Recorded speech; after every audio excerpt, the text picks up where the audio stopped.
আসসালামু আলাইকুম। আজকে দশম শ্রেণী বৃত্ত সম্পর্কিত সম্পাদ্য নম্বর 10 সমাধান করব। যে কোনো নির্দিষ্ট ত্রিভুজের অন্তবৃত্ত আঁকতে হবে, অর্থাৎ কি যে কোনো একটি নির্দিষ্ট ত্রিভুজ নিয়ে সেই ত্রিভুজের অন্তবৃত্ত আঁকতে হবে। যে এর আগের ক্লাসে আমরা দেখছিলাম যে সম্পাদ্য নম্বর 9 কোনো নির্দিষ্ট ত্রিভুজের বহিবৃত্ত, আর এখানে বলা হয়েছে কি অন্তবৃত্ত আঁকতে হবে।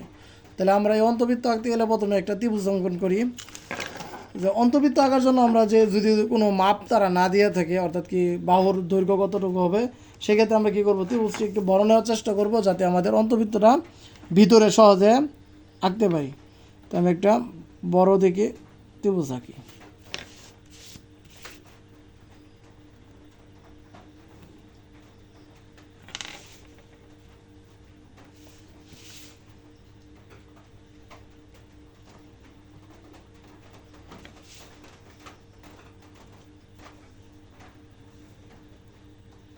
ধরি আমরা এটা একটা এবিসি ত্রিভুজ।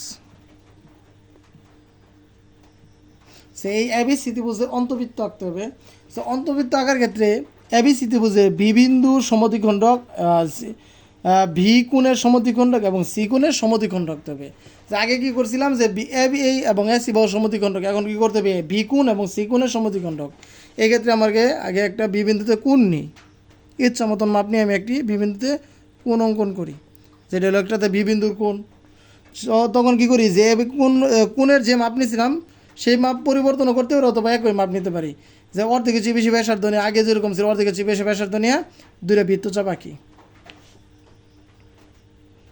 কোণের দুই প্রান্ত থেকে দুটা বৃত্তচাপ আঁকলাম, যারা পরস্পর নিজস্ব একটা বিন্দুতে সেট করছে, তখন সেদে বিন্দু বরাবর আমি কী করি, এটা রেখাটা নিই।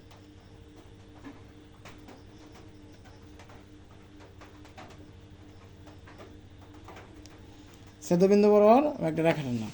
একইভাবে আমি সি বিন্দুতে একটি কোণ আঁকি।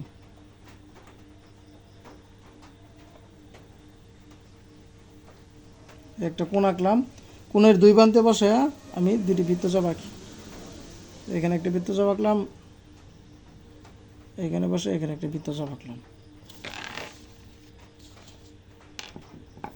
তারপর সেই বৃত্তচাপ বরাবর যে বিন্দুতে ছেদ করছি সেই বরাবর আমি রেখাটা নিই।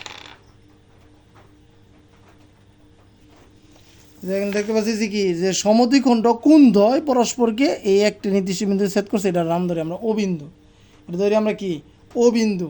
এখন ও বিন্দুতে এই পেন্সিল কাম্বর বসায়া বিসির উপর একটি লম্ব আঁকি। কীভাবে আঁকবো, যে ও বিন্দুতে বসায়া বিসির উপর একটি লম্ব আঁকবো।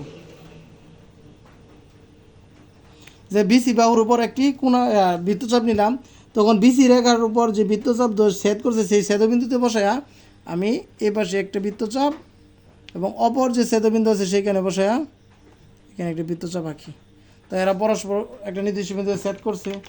সেট করার পর এই ছেদক ও বিন্দু থেকে এই ছেদক দ্বয় যোগ করি, যা বিসি বাহুর উপর ডি বিন্দুতে সেট করে। এটার নাম দিলাম আমরা ডি বিন্দু। এখন ওডি এর সমান যদি মাপ নিয়ে ব্যাসার্ধ নিয়ে, ওটি এর সমান ব্যাসার্ধ নিয়ে যদি আমি বৃত্ত আঁকি, তাহলে আমার অন্তবৃত্ত পাওয়া যাবে। কী করি, ওডি এর সমান ব্যাসার্ধ নিয়ে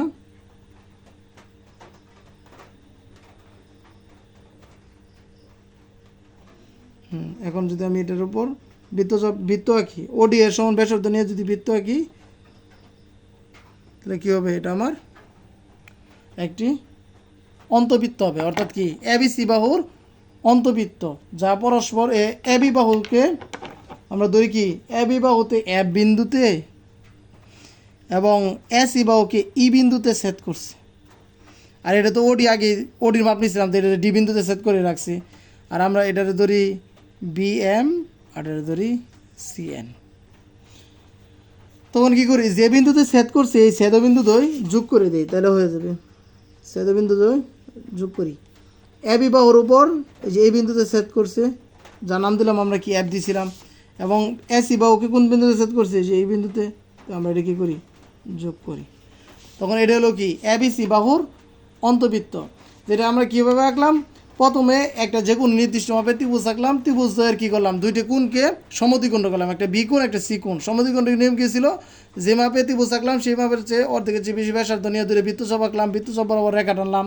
সি বিন্দুতেও সেম, একটি কোণ আঁকলাম, কোণ আঁকার পরে দুইটা বৃত্তচাপ পরস্পর ছেদ করছে, ছেদবিন্দু বরাবর একটা রেখা টানলাম যে বি এম এবং সি এন পরস্পরকে ও বিন্দুতে ছেদ করছে, তখন বিসি এর উপর একটা লম্ব আঁকলাম ডি, এই ওডি এর সমান ব্যাসার্ধ নিয়ে আমি বৃত্ত আঁকলাম, এটা হলো আমার অন্তবৃত্ত।